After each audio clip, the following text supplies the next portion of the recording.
Assalamualaikum warahmatullahi wabarakatuh. Perkenalkan, nama saya Mirnawati Malik dari kelas 3E, Prodi Budidaya Tanaman Hortikultura. Saya akan membahas tentang faktor-faktor yang mempengaruhi investasi.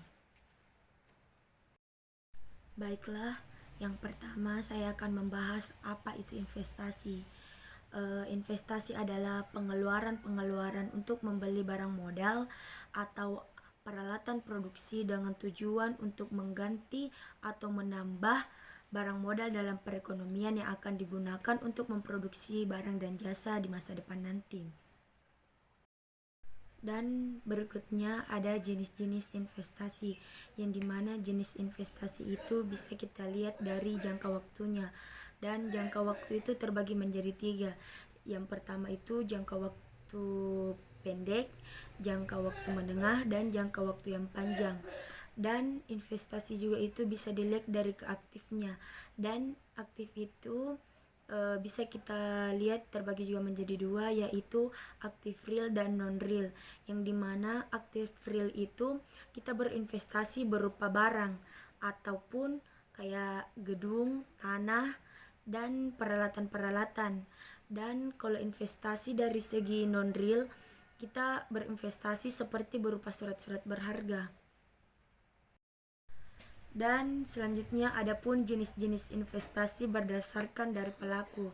Yang pertama itu ada investasi yang terdorong, yang dimana yakni investasi yang besar kecilnya sangat dipengaruhi oleh tingkat pendapatan, baik pendapatan daerah maupun pendapatan pusat atau nasional. Investasi ini diadakan akibat adanya penambahan permintaan, di mana pertambahan permintaan tersebut sebagai akibat dari pertambahan pendapat. Dan yang kedua itu ada investasi otonom, yang dimana investasi otonom itu investasi yang dilaksanakan atau diadakan secara bebas. Artinya investasi yang diadakan bukan karena penambahan permintaan yang efektif, tetapi justru untuk menciptakan atau menaikkan permintaan efektif. Dan selanjutnya itu ada faktor-faktor yang mempengaruhi investasi. Yang pertama itu tingkat keuntungan investasi yang sudah diramalkan akan diperoleh.